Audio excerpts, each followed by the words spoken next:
Most welcome. इस video में हम पढ़ेंगे theory of attributes part 2।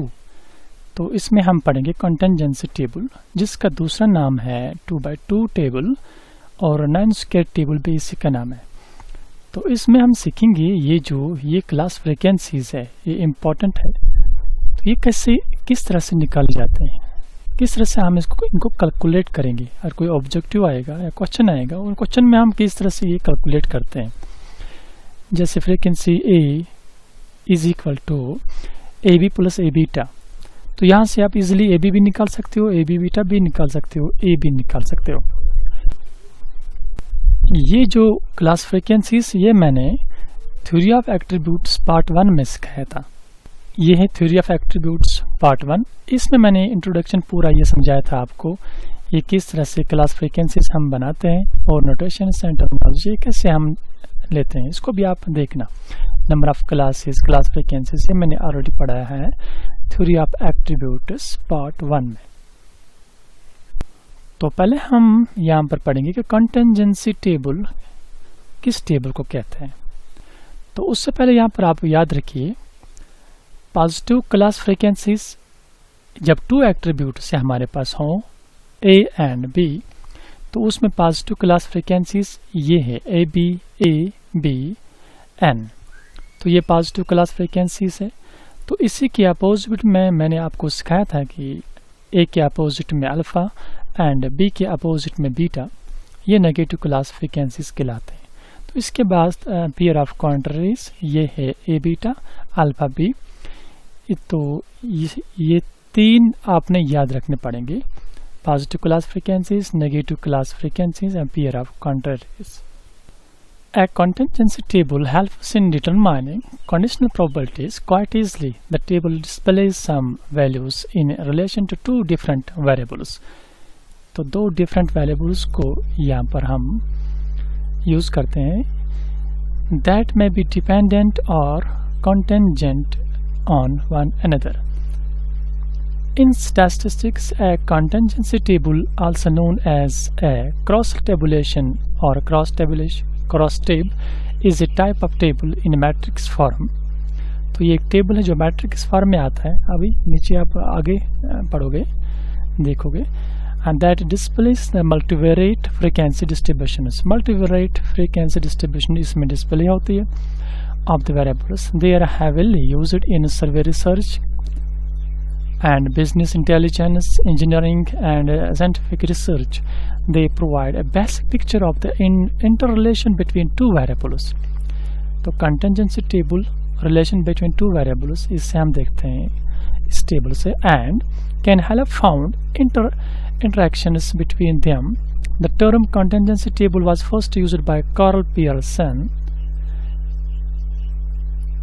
on the theory of contingency and its relation to association and normal correlation.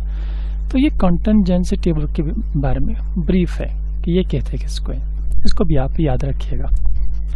तो अब contingency table for 2 attributes, चूँकि contingency table हम 3 attributes के लिए भी बना सकते हैं, 4 attributes के लिए बना सकते हैं। तो यहाँ पर हम तो जो मोस्ट यूज होता है वो है contingency table for 2 attributes.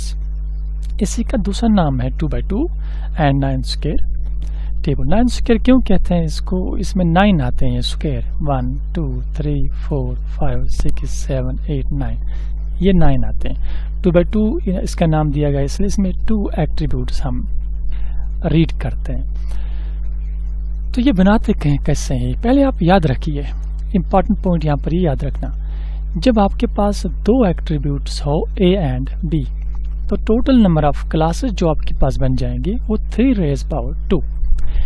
3 raise power 2 का मीनिंग होता है 3 इंटू 2, 3 इंटू 3, 3 को 2 बार multiply, 3 into 3 is equal to 9। It means इसमें जो 2 एट्रीब्यूट्स में टोटल क्लासेस जो बनेंगी वो 9 होंगे। अब गिनो इनको, ये टोटल 9 क्लासेस है।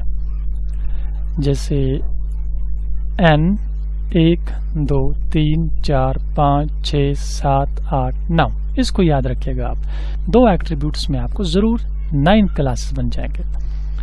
इसी के साथ इसके बाद अगर आपके पास 3 एट्रीब्यूट्स हो तो 3 रेज़ पावर 3 इट मीन्स 27, उसमें 27 आपका आएंगे। इसी तरह से ये बढ़ती जाती है। तो अगर एक ही एट्रीब्यूट हो तो आपने लिखना है 3 raise power 1 that is equal to 3, तो उसमें आपके पास जो टोटल क्लास आएंगे वो 3 n a अल्फा या n b बीटा, इस तरह से। तो अब जो इम्पोर्टेंट पॉइंट यहाँ पर हम पढ़ने वाले हैं वो है कंटिंजेंसी टेबल। अब इसको बनाते कैसे हैं, गौर से देखिएगा। इसमें हमारे पास जो दो एट्रीब्यूट्स है, ये है a एंड ये है b। तो a के अपोजिट में जो इसका नेगेटिव है वो अल्फा, और इधर लिखना है b का नेगेटिव दैट इज बीटा। तो यहाँ पर आप याद रखिएगा, इन क्लासेस को जब हम ब्रैकेट्स में लिखेंगे, जैसे a ब्रैकेट, इसको हम यहाँ पर कहते हैं कि फ्रीक्वेंसी ऑफ दिस a। इस तरह से ए बी लिखेंगे ब्रैकेट में, तो फ्रीक्वेंसी ऑफ ए बी इसको हम कहलाते हैं, ये फ्रीक्वेंसी ऑफ ए बी। तो यहाँ पर आप देख लीजिए, ये जो मैंने ए लिखा है, इस साइड का add is equal to A and इन दो का ऐड अल्फा। इसी तरह से इन दो कॉलम्स का ऐड बी एंड इन दो कॉलम्स का ऐड बीटा। ये अभी मैं आपको सिखाऊंगा। तो ये कैसे बनाते हैं, आपने क्या करना है, इन दो को मल्टीप्लाई करना है, ए बी, इन दो को मल्टीप्लाई, इसके बाद ए को अल्फा के साथ मल्टीप्लाई, अल्फा को बी के साथ मल्टीप्लाई, वो बनेगा हमारा अल्फा बी ब्रैकेट में, क्योंकि हम फ्रीक्वेंसी हम निकालते हैं इन क्लासेस का। इसके बाद अब यहाँ पर अब इस a को इस बीटा के साथ मल्टीप्लाई करिए, वो बनेगा हमारा a बीटा। अब इसके बाद इस अल्फा को इस बीटा के साथ मल्टीप्लाई करिए,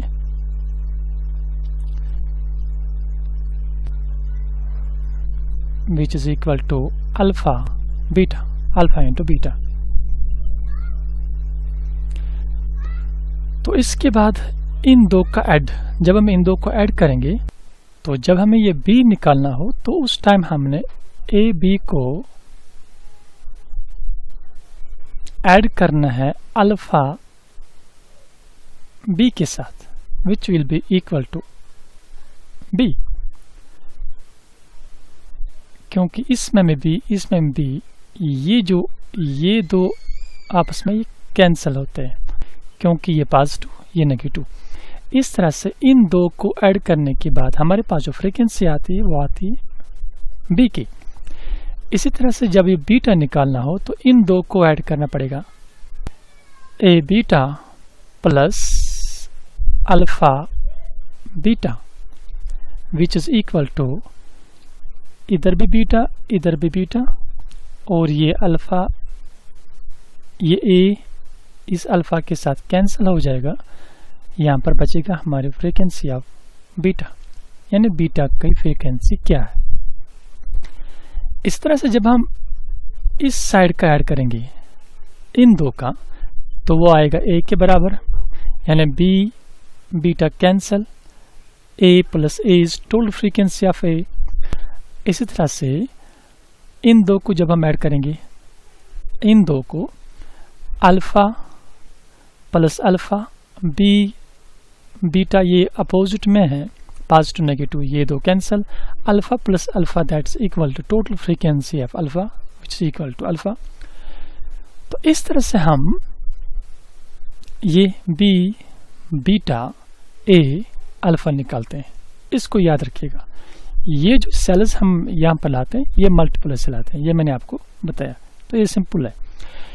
तो इसके बाद ये जो n है, ये n आता है जब हम इन दो को आपस में ऐड करेंगे, इन दो को इस साइड में इन दो को ऐड करेंगे, that is equal to n। ये मैंने इससे पहले आपको समझाया है, n is equal to a plus alpha b plus beta.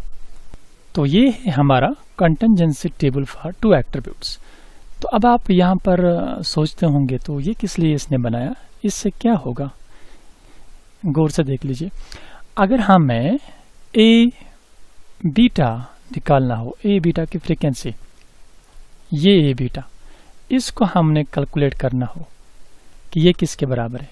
देखो जी, हमें करना क्या है, ये जो a है, ये a, इस a को माइनस करना है A B class. We will get the value of this cell or this class frequency AB। easily निकाल सकते हैं। इसी तरह से अगर हमने ये A निकालना हो तो हम इन दो सेल्स को आपस में ऐड करेंगे।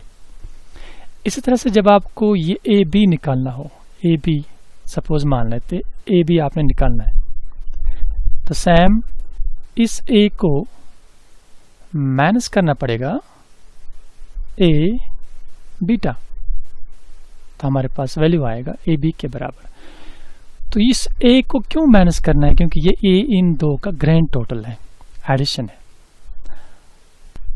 इसी तरह से अगर मुझे ये वैल्यू निकालना है अल्फा बीटा, अल्फा बीटा कैसे निकलेगा, इस अल्फा को माइनस करना पड़ेगा ये अल्फा बी, हमारे पास जो वैल्यू आएगा that is alpha beta, frequency alpha beta. इसी तरह से अगर आपने अल्फा बी निकालना हो तो कैसे निकालोगे, सेम इस ये जो ग्रैंड टोटल है इन दो का अल्फा, इसको माइनस करिए अल्फा बी, तो वहां से आपका निकलेगा, मैं यहाँ पर लिखूंगा, अगर हमें अल्फा बी निकालना हो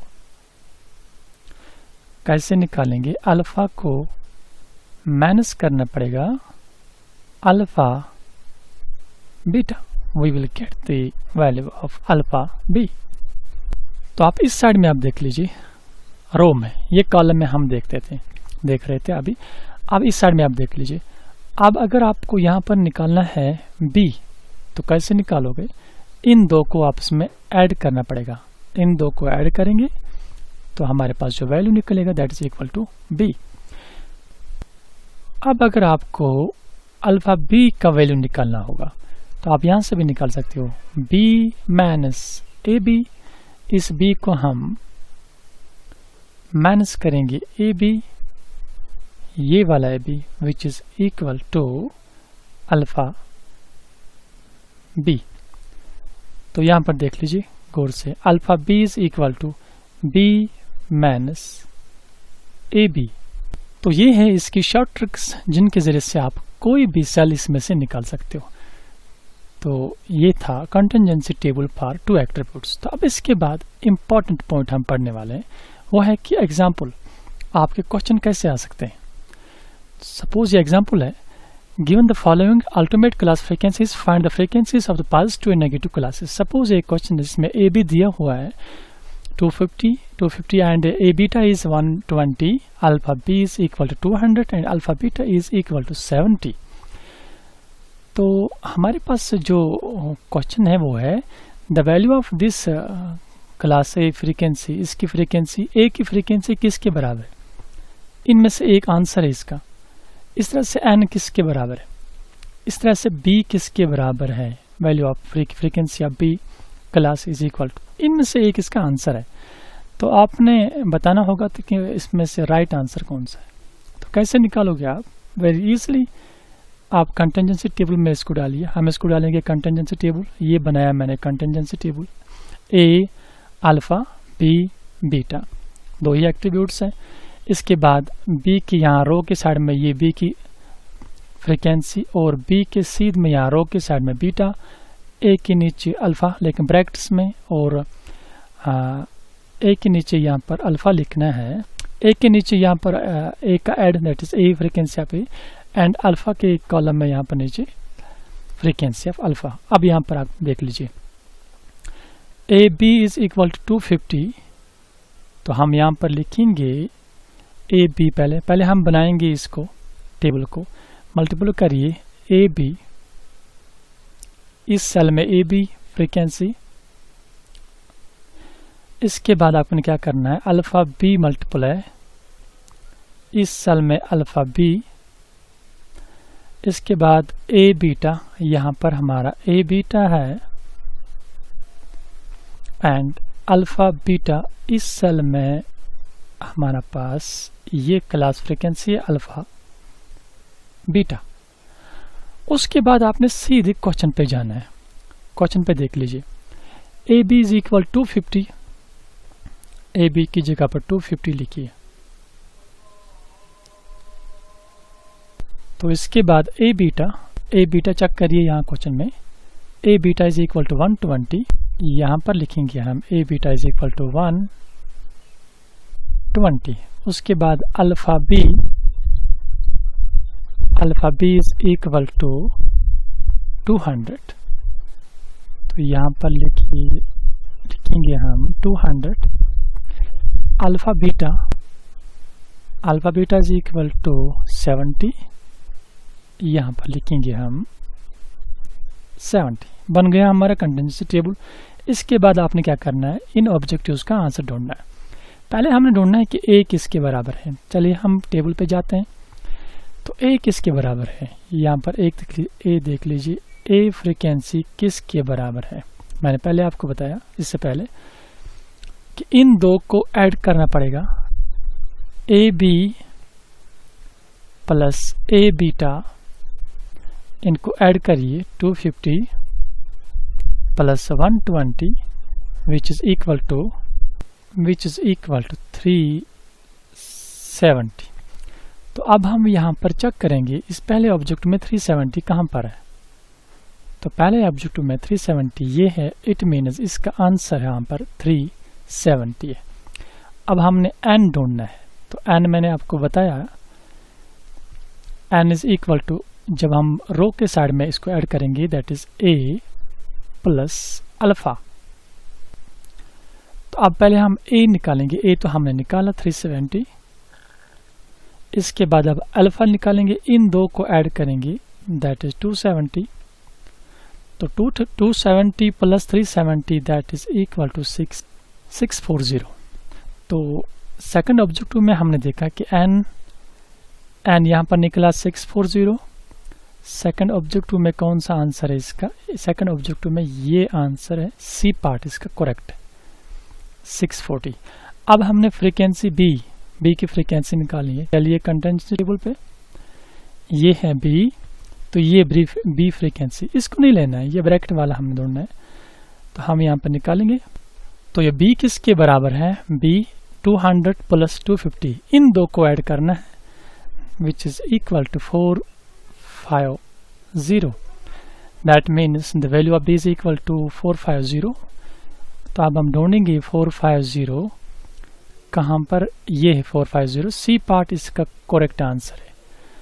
तो इसके बाद अब हम 4 पार्ट में ढूंढना है। अल्फा की फ्रीक्वेंसी क्या है, चलिए अल्फा कहाँ पर है, ये है अल्फा। तो अल्फा को हमने आर ढूंढा है, निकाल के रखा यहाँ पर, इन दो को ऐड किया है that is 200 plus 70 that is equal 270। तो अल्फा का वैल्यू 270 वो है, सी पार्ट इसका करेक्ट है 270। इसके बाद हमने ढूंढना है बीटा। तो ये मैं आपके लिए रखता हूँ, बीटा किसके बराबर होगा, ज़रा आप अगर आप थोड़ा सा गौर से देखोगे इस पे, मैंने आंसर यहाँ पर निकाल के रखा है, इसका बता के रखा है, इसका आंसर 190 है। लेकिन आप निकालोगे कैसे बीटा, ये बी का वैल्यू इन दो को ऐड करेंगी। चलिए मैं यहाँ पर करता हूँ, 190, 70 plus 120 is 190, that means the value of beta is equal to 190। तो इस तरह से जो ये ऑब्जेक्टिव्स थे आप इजीली इनको कर सकते हो कुछ सेकंड्स में। तो ये था एग्जाम्पल इसके बारे में कि हम किस तरह से कोई भी क्लास फ्रीक्वेंसी निकाल सकते हैं और ऑब्जेक्टिव्स का आंसर हम किस तरह से निकालेंगे। अब यहाँ पर हमने देखा कि हमने सिर्फ निकाला यहाँ पर A N B A not A alpha beta. तो हमारे जो 9 क्लास बनते वो ये है, alpha beta alpha B and alpha A beta A B. तो इसी तरह से अगर आपको इस टेबल में से कोई भी सेल निकालनी हो, कोई भी वैल्यू किसी भी क्लास का वैल्यू निकालना, चाहे 2 ऑर्डर का हो, सेकंड ऑर्डर का हो या फर्स्ट ऑर्डर का हो, आप इजीली निकाल सकते हो। अब नेक्स्ट एग्जांपल पे आइए। ये गौर से देख लीजिए, यहाँ पर हमें दिया हुआ है A B is equal 250, A beta is 120 and alpha is 270, beta is 450। यहाँ से हमने निकालना है अल्फा बीटा, जिसका इनमें से कोई आंसर है, और अल्फा बी इनमें से कोई आंसर है इनका। तो पहले हम कैसे इसको कंटिंजेंसी टेबल में डालेंगे, हम यहाँ पर कंटिंजेंसी टेबल बनाते हैं। पहले वो कैसे, इन दो को मल्टीप्लाई करिए, a into b which is equal to frequency of ab, इसके बाद मल्टीप्लाई करना है alpha into B that's equal to alpha B, इसके बाद a इंटू बीटा,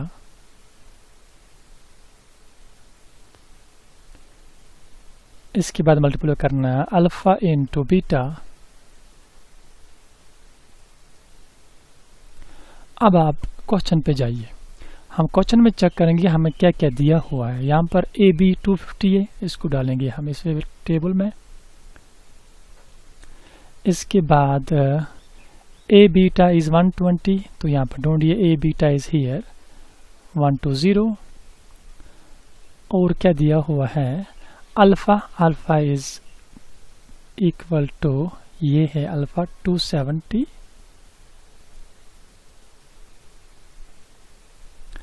इसके बाद दिया हुआ है बीटा, बीटा इज 450,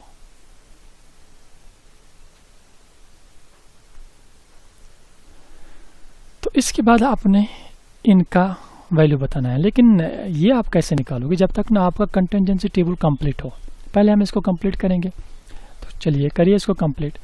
250 प्लस 120, इन दो को ऐड करके हमारे पास ए का वैल्यू आता है, that is equal to 370। And here, यहाँ पर ये इंपॉर्टेंट पॉइंट यहाँ पर गौर से देख लीजिए, इन दो को हम ऐड करते तो ये निकलता, लेकिन ये दिया हुआ है। अब यहाँ पर एक दिया होता तो हम इसको निकलते, तो इस साइड से हम ये नहीं निकल सकते। अब इस साइड पे आ जाइए रो में, तो हम कैसे ये अल्फा बीटा निकालेंगे।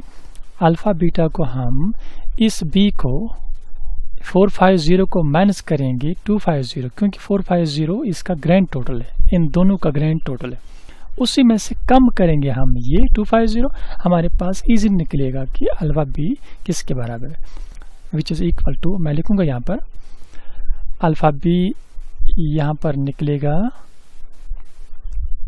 B minus A B, which is equal to 450 minus 250, that is equal to 200।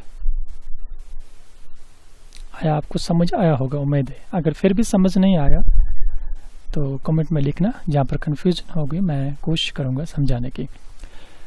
तो अगर अभी भी आपने ये चैनल सब्सक्राइब नहीं किया तो पहले इसको ज़रूर सब्सक्राइब करिएगा, और अपने फ्रेंड्स के साथ भी ज़रूर शेयर करें ताकि वो भी इससे फ़ायदा उठा सकें। अब इसके बाद यहाँ पर आप अल्फा बीटा निकालना है, वो कैसे निकालेंगे, हम इस 270 को माइनस करेंगे ये 200, तो ये है alpha B, alpha minus alpha B, 270 minus 200 which is equal to 70, that means alpha beta is equal to 70। अब इस रो पे आ जाइए, तो आप बताइए बीटा किसके बराबर होगा, इन दो का add 120 plus 170 which is equal to 190। अब n किसके बराबर होगा, n इस साइड से इनका ऐड, इस साइड से इन दो का ऐड, ये दोनों का ऐड सेम आएगा, grand total that is equal to 450 plus 190 640, इधर से ऐड करिए 370 270, वो भी आएगा आपका 640। इस तरह से हमारा ये टेबल कंप्लीट हुआ। अब हम ये फ्रीक्वेंसीज इजीली बता सकते हैं। तो चलिए alpha beta is equal to 70, तो यहाँ पर कहीं है 70, यहाँ पर ए पार्ट में 70, it means 70 is correct answer, A part is correct answer. अब इसके बाद हमने बताना था अल्फ़ा बी भी निकाला हमने, ये 200, तो यहाँ पर इसका आंसर 200 है। अगर मैं तीसरा क्वेश्चन आपसे पूछूं ए बी बताइए किसके बराबर है, तो ए बी 250, यहाँ पर आंसर दिया होगा, उसमें से एक आंसर ढूंढना है 250। यहाँ से आपने बताना होगा बीटा किसके बराबर है, तो ईजिली आप बता सकती हो 190, इसमें से आंसर दिया होगा, उस आंसर में से देखना है कि यहाँ पर 190 टेबल के साथ कौन मैच कर रहा है, तो हमारा आंसर बन जाएगा। तो इस तरह से हम कंटिंजेंसी टेबल यूज़ करके कोई भी एट्रीब्यूट